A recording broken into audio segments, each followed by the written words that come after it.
Secretos del Tepeyac, la verdad de Juan Diego y la Virgen de Guadalupe. Una producción de Juan Diego Network. Cuando hablamos de registros históricos de una persona, estamos acostumbrados a una enorme variedad de libros, artículos de internet, videos y hasta podcasts que hablen de ese personaje. Pero esa enorme cantidad de información que podemos conseguir de un personaje histórico es algo relativamente nuevo. Durante muchos siglos, lo más común era que la información sobre la vida o existencia de ciertos personajes sumamente conocidos fuera muy escasa. Por ejemplo, Tiberio César, emperador romano en tiempos de Jesús, o Cirino, gobernador de Siria en esa misma época. En el caso de Juan Diego, nos enfrentamos a un número limitado de documentos que hablan de su vida antes y después de las apariciones guadalupanas. Y en este episodio te compartiremos un poco de la información que se tiene al respecto. Monseñor Chávez nos comparte un fragmento de los escritos de Luis Becerra Tanco, un historiador, sacerdote, políglota y matemático que vivió entre 1603 y 1672. Fue conocido como un gran defensor guadalupano. De él ya habíamos hablado en el episodio 7, y en el tema guadalupano es considerado alguien importante, entre otras cosas, porque tiene mérito en decir cosas muy interesantes que no dicen otros libros. Por ejemplo, que Juan Diego en ese momento vivía en Tulpetlac, no en Cuautitlán. Leyendo el famoso documento Nican Mopohua, es fácil asumir que Juan Diego es natural de Cuautitlán. Sin embargo, Luis Becerra Tanco nos aclara eso. Juan Diego nace en Cuautitlán, crece en Cuautitlán, se casa en Cuautitlán, pero en el momento que él se casa con María Lucía es de Tulpetlac, se van a vivir a Tulpetlac. María Lucía muere en 1529 y se queda solo con el tío Juan Bernardino en Tulpetlac. Y a pesar de eso, Juan Diego nunca renuncia a la casa de Cuautitlán, porque es la casa paterna. Los indígenas no venden la casa paterna. Para ellos, la casa paterna era uno de los lugares de mayor importancia cultural. Les recuerdo que los indígenas, cuando nacía una mujer, el cordón umbilical se enterraba cerca del fogón de la casa. Sus muertos muchas veces los enterraban en la casa misma. Donde tenían a sus bebés era en la casa, la partera llegaba a la casa. Donde se casaban era en la casa. No se iba al templo a casarse, no, era en la casa. Podríamos decir que la casa paterna de los indígenas era su vida, parte de su historia, de su familia. Por eso los indígenas no venden la casa paterna. Juan Diego no vendió la casa de Cuautitlán, la mantuvo. Monseñor considera que es importante saber esto porque a la luz de esta información se puede comprender mejor el recorrido que Juan Diego estaba haciendo el día de la primera aparición de la Virgen. Ruta que para Monseñor muchos han interpretado o entendido mal desde un inicio. El objetivo no era ir al Tepeyac, ahí se equivocan muchos. El objetivo no era, Juan Diego no va al Tepeyac, no es su meta, no es su objetivo, no va al Tepeyac. ¿A qué va al Tepeyac? Cerro muerto, árido, pedregoso, sin vida. No, el Tepeyac no era su fin. Monseñor está convencido de que el lugar a donde se dirigía Juan Diego. Los religiosos fundaban la doctrina, en este caso de Tlatelolco, no se le llama parroquia, aunque tiene toda la labor de una parroquia, pero por ser religioso se le llama doctrina, pero no solamente daban doctrina, sino también sacramentos. Es importante aclarar que al decir la doctrina, no se está refiriendo al conjunto de enseñanzas de la Iglesia en sí, sino a un lugar en particular.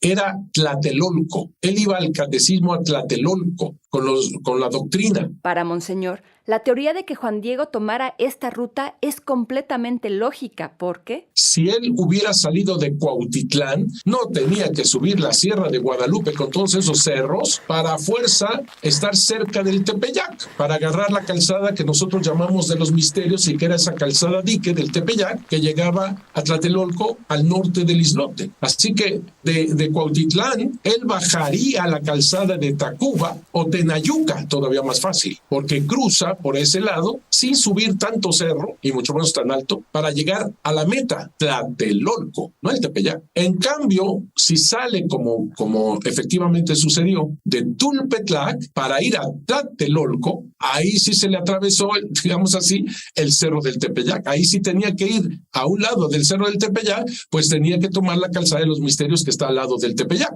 Entonces, así se entiende perfectamente. Y este señor es una de las cosas muy buenas que dice Luis Becerra Tanco. Otra fuente que Monseñor Chávez nos comparte para corroborar esta idea es un texto de Fernando Alba Ixtlazóchitl, en el que también está involucrado Juan Bernardino, el tío de Juan Diego. Cuando después de la aparición de la Virgen de Guadalupe y se va a vivir a una chocita, dejando sus casas y tierras, eso lo sabemos por el Nican Motepana, de Fernando de Alba Ixtlazóchitl, escrito en 1590, entendemos que el tío, Juan Bernardino, lo quiso seguir a vivir en la chocita que le hicieron a Juan Diego. Y fue Juan Diego quien le dijo que no, que él tenía que ver, que atender las casas, en plural, y las tierras que sus antepasados les habían heredado. En muchos manuscritos nosotros sabemos que tuvieron casas y tierras.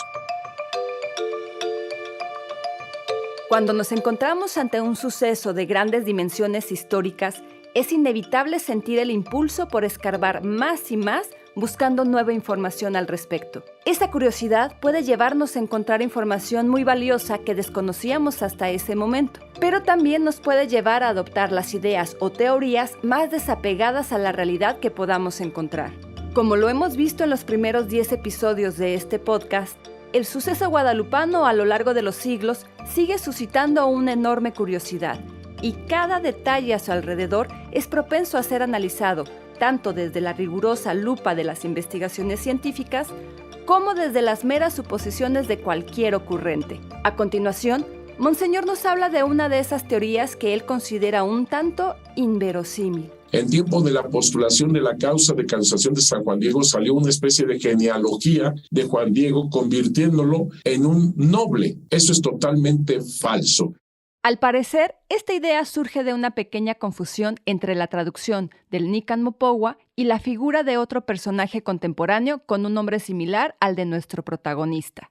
No se vale que porque el nombre es similar a otro noble, por eso Juan Diego es noble, cuando todos los documentos históricos que hablan de él, hablan de un humilde macehual. Ser un macehual significaba que tenías una posición social más alta que los esclavos, pero estabas por debajo de los nobles. En esta línea, a Monseñor Chávez le parece importante recalcar la fama de humildad que rodeaba a Juan Diego, no solo después de las apariciones guadalupanas.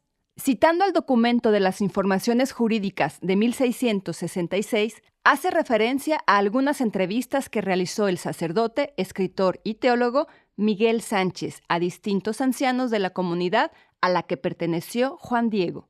De que el dicho Juan Diego, indio, a quien esta soberana se apareció, era muy buen cristiano, ajustado varón y muy temeroso de Dios, y como tal, desde que fue colocada dicha santa imagen a esta ermita, asistió a servir en ella a esta sacratísima señora sin faltar en esta asistencia, hasta que falleció, dejando opinión de haber vivido con todo el justamiento y virtuosamente sin que se le pudiese atribuir defecto alguno. Todos sabemos Juan Diego, humilde, sencillo, pero gracias a estos testimonios obviamente nos queda claro, pero todo lo que pasó en todo este encuentro que tuvo con la Virgen de Guadalupe, que lo dejaron afuera, etcétera, etcétera, vemos que efectivamente es un indígena humilde, sencillo. Pero Monseñor nos invita a ir más allá de lo que para nosotros puede significar la humildad. En el contexto de los pueblos prehispánicos, era un rasgo sumamente importante. Pero si logramos entender más la mentalidad indígena, vemos cómo entre los indígenas era muy valorado la humildad. Ellos decían tener un corazón endiosado, pero no te equivoques, no quiere decir soberbio, no, totalmente lo contrario. Un corazón tan humilde que esté lleno de Dios, por eso decían un corazón endiosado. Y hablan muchas cosas con respecto a la humildad, a la sencillez que se tiene que tener.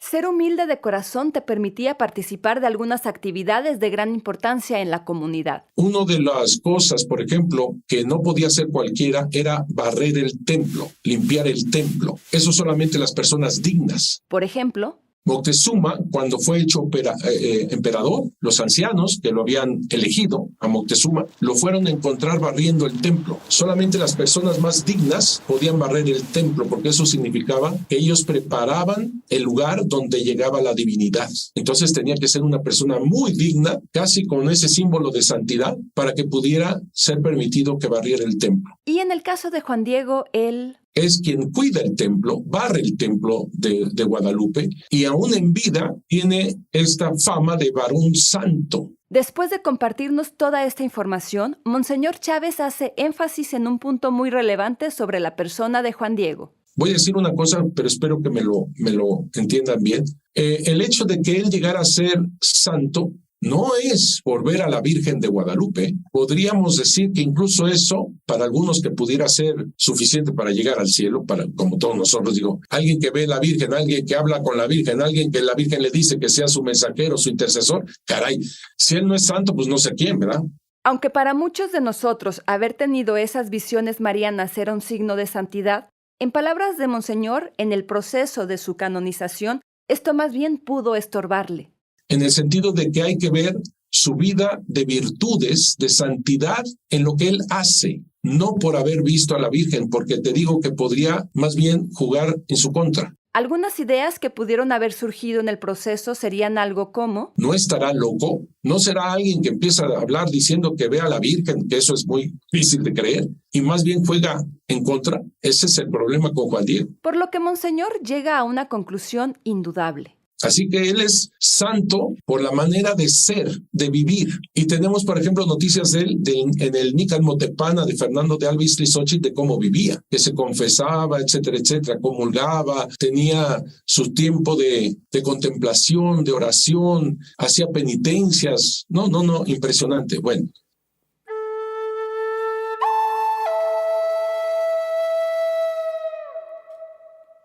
Por lo que se narra tanto en el Antiguo como en el Nuevo Testamento, podemos saber que cuando Dios se relaciona con los seres humanos, ya sea de forma colectiva o individual, le gusta que sus acciones estén llenas de significados que les den una profundidad poco obvia, pero perceptible para quienes tienen la agudeza de encontrar su mensaje más allá de las palabras que comparte.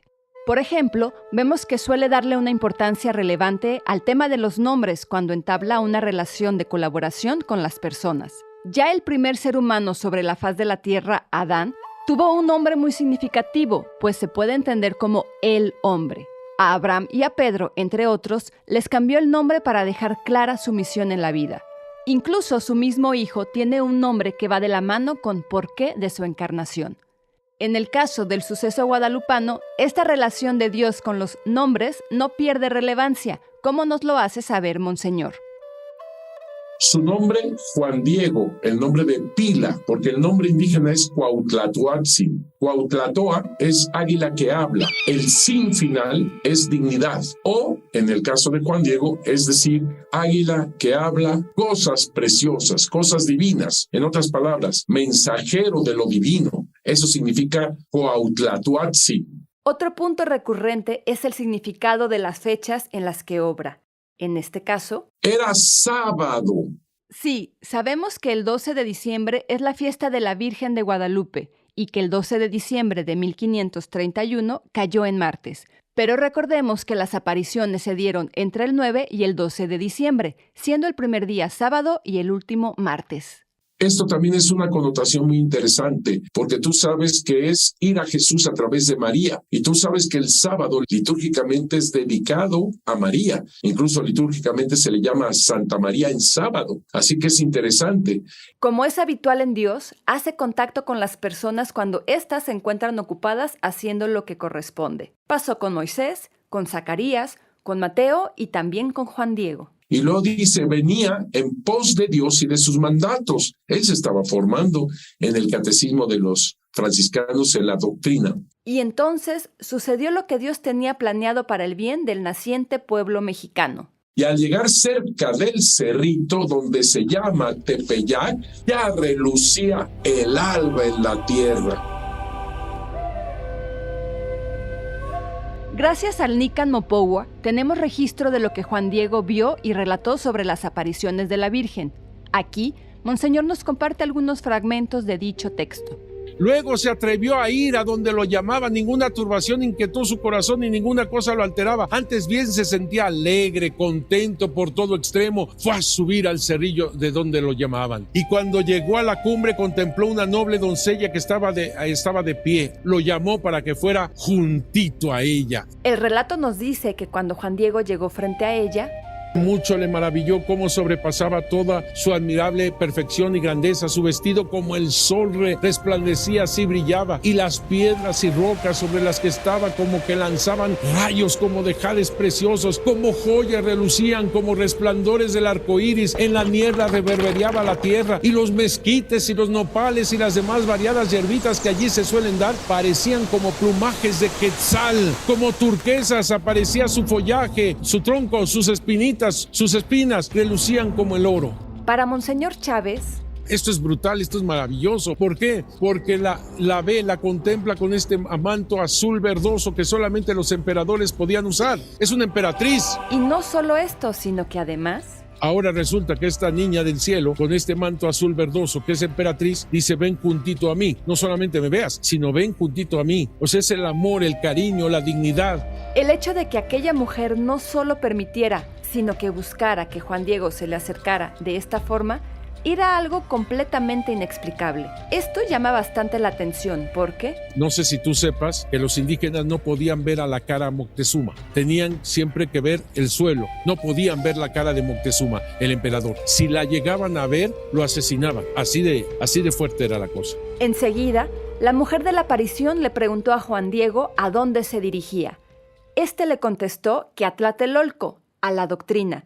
Después de su respuesta, la Virgen se presenta oficialmente ante él. Yo soy la perfecta siempre Virgen Santa María. Yo tengo el honor y la dicha de ser la madre del verdaderísimo Dios por quien se vive, el creador de las personas, el dueño de la cercanía y de la inmediación, el dueño del cielo, el dueño de la tierra.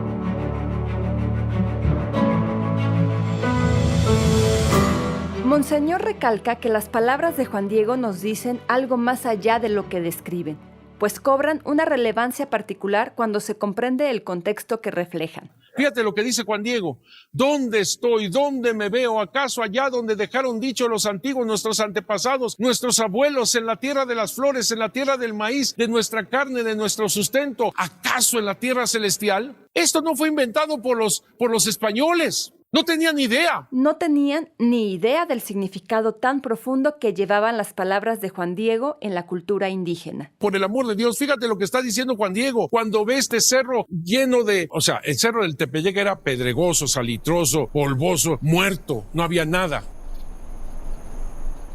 Y comienza a transformarse todo en estos azules verdosos, maravillosos, como un verdadero paraíso. Y lo que está diciendo Juan Diego no lo podían haber captado los españoles. Fíjate, ¿dónde estoy? ¿Dónde me veo? ¿Acaso allá donde dejaron dicho mis antepasados? ¿Mis antepasados? Nunca dijo: ¿acaso allá donde los franciscanos muy amablemente me están enseñando la doctrina, el catecismo, los sábados a las 9 de la mañana? Nunca dijo eso. Dijo sus antepasados, sus abuelos. Es lo más importante para el indígena, porque es su sabiduría. O, por ejemplo, destaca el tema del color del manto de la Virgen, que los españoles no advertían que el color azul verdoso fuese importante, mientras que para los indígenas es lo más importante el azul verdoso, como las plumas de quetzal, el azul del cielo, el verde de la vida. Nadie, ningún indígena podía usar ese color, nadie, solamente el emperador, el azul verdoso. Además, Monseñor pone especial atención en una característica particular del lenguaje indígena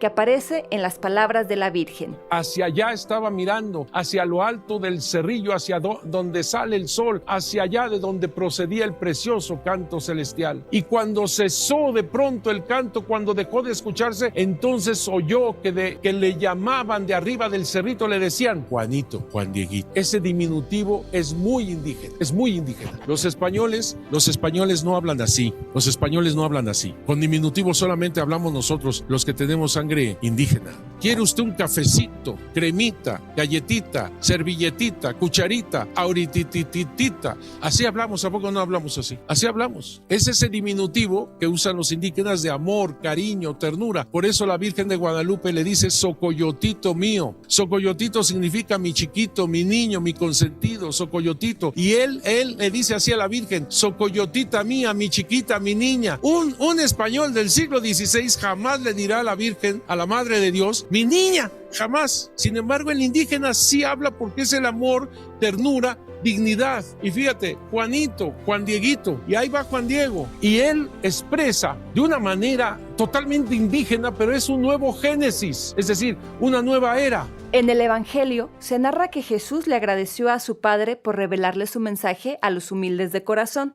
Monseñor nos explica cómo el suceso guadalupano hace eco de esas palabras de Jesús. No sé si aquí en esta audiencia haya sacerdotes, pero con todo respeto, aquí me refiero a todos los que me están escuchando, los laicos. Así es, la Virgen de Guadalupe eligió a un laico. Y eso llama la atención porque fácilmente ella podría haberse aparecido directamente con el obispo y se ahorra todo esto. Y sin embargo, no. Es a un laico como tú, humilde, sencillo. Bueno, eso yo ya no sé si seas humilde o sencillo, pero es un laico humilde, sencillo, yo diría candoroso incluso, pero estoy hablando de un indígena de 57 años de edad. Tendría más o menos Juan Diego en esa edad, pero actúa como una persona con un candor, con una humildad. Y entonces, en ese encuentro comienza uno de los fenómenos evangelizadores más grandes en la historia del cristianismo.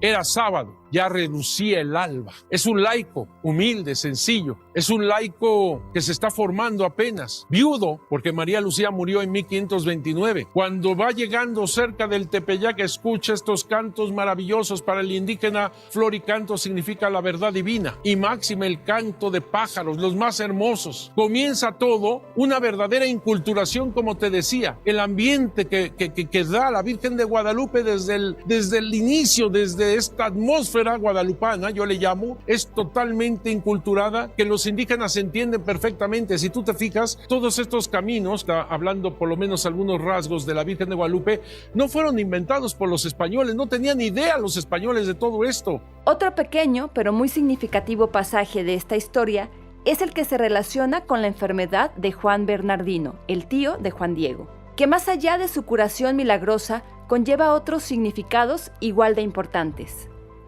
Cuando Juan Diego va a su casa a Tulpetlac, habiendo quedado con la Virgen, que al otro día, que sería lunes, regresaba por la señal, un tío suyo de nombre Juan Bernardino se le había asentado la enfermedad. Estaba muy grave. Aún fue a llamar al médico. Todo el lunes se le fue en buscar un médico. Todavía se ocupó de él, pero ya era tiempo, pues ya estaba agonizando. El lunes se olvidó Juan Diego de ir al Tepeyac por la señal pedida por el obispo. Se le fue a andar buscando un médico. Y en la noche del lunes 11 de diciembre, el tío anciano, que representa la raíz, que representa la autoridad, la sabiduría, que representa el fundamento del pueblo, es quien le pide a su sobrino Juan Diego que al otro día muy temprano le busque un sacerdote para prepararlo a bien morir.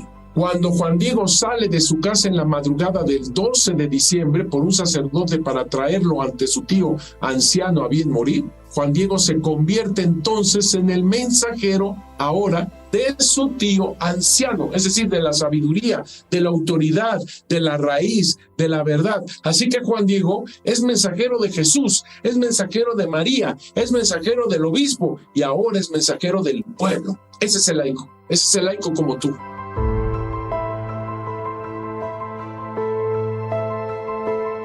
Podríamos decir que el último asunto pendiente de Juan Diego en este mundo llegó varios siglos después de su muerte. Fue nombrado beato en 1990 y santo en el 2002, ambas celebraciones presididas por el Papa San Juan Pablo II. Como ya lo sabes, Monseñor Chávez fue parte importante del equipo de investigación para la canonización del santo indígena. Esto implicó tener que enfrentarse con documentos en mano a varios opositores de dicha causa de canonización. Porque cuando fue ya muy cercano todo este periodo en donde se estaba contestando a todos los que decían cosas en contra de la Virgen de Guadalupe con los documentos en mano, como lo estoy diciendo, y la convergencia, eso es muy importante, la convergencia de todas estas fuentes.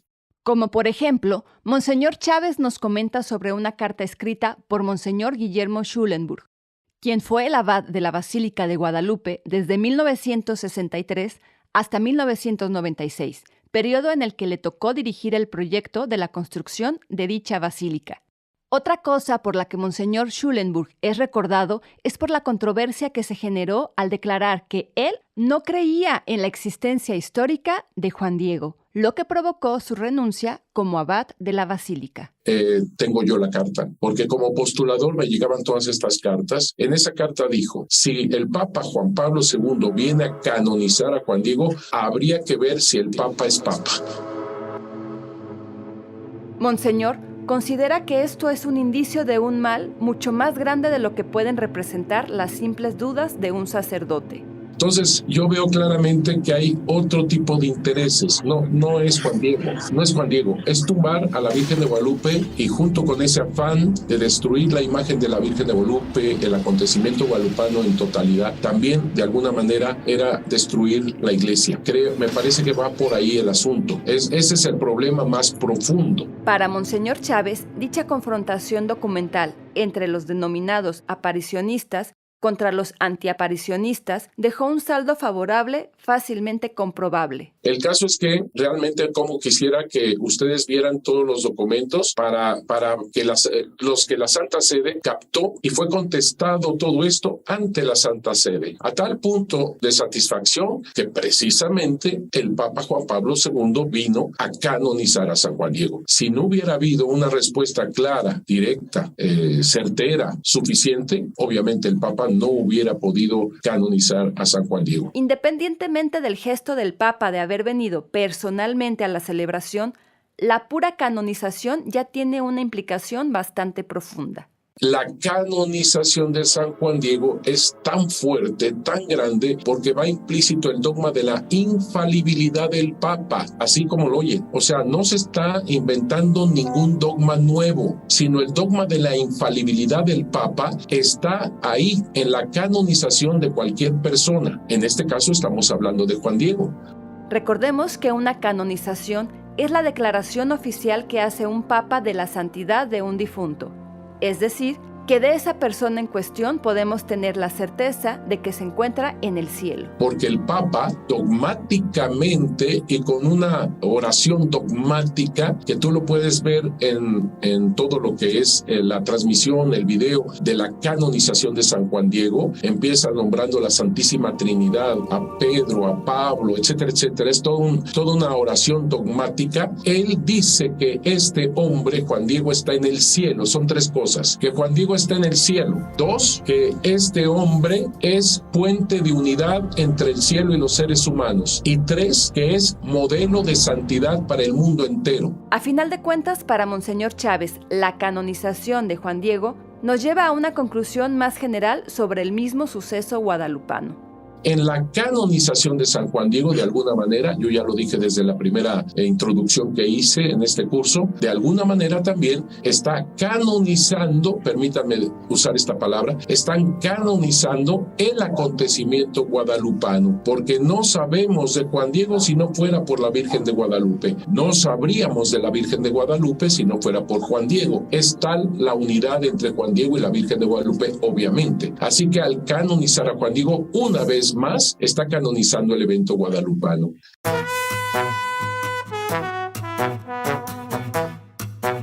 La vida de San Juan Diego está llena de pequeñas enseñanzas que te pueden agrandar el corazón de formas inigualables.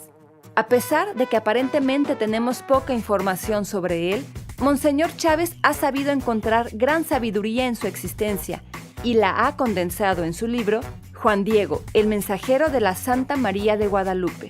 Un libro que sin duda te ayudará a profundizar en este pasaje de la historia y en tu propio rol como mensajera o mensajero de Dios.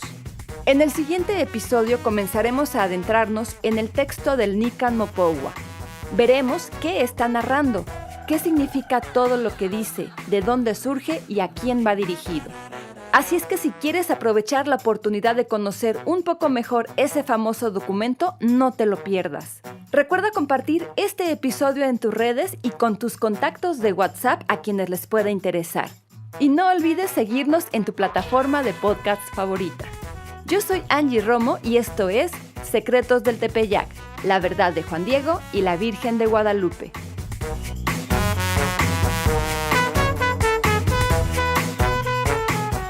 Secretos del Tepeyac, la verdad de Juan Diego y la Virgen de Guadalupe es una producción de Juan Diego Network en colaboración con el Instituto Superior de Estudios Guadalupanos, con la participación de Monseñor Eduardo Chávez, doctor en Historia de la Iglesia y postulador de la causa para la canonización de San Juan Diego, con la narración de Angie Romo. La edición de audio está a cargo de Gerardo Carrillo en 9y media Estudios. El diseño sonoro es de Gerardo Carrillo y Manu Casten. Investigación, guión, producción y dirección a cargo de Manu Casten. Nuestro asesor de investigación es el padre Pablo Arce. Diseño de portada hecho por Alexa Casten. Estrategia de comunicación Carla Fierro y José Manuel de Urquidi. Promoción y marketing, Connie Raya, Carla Fierro y José Manuel de Urquidi. La dirección ejecutiva está en manos de José Manuel de Urquidi. Visita www.juandiegonetwork.com para descubrir atractivos podcasts católicos. Y si vives en Estados Unidos, visita www.guadalupe2031.org para que veas cómo podemos ayudarle a tu parroquia, diócesis, orden religiosa o movimiento desarrollando contenido sobre la Virgen de Guadalupe mientras nos preparamos para los 500 años de sus apariciones.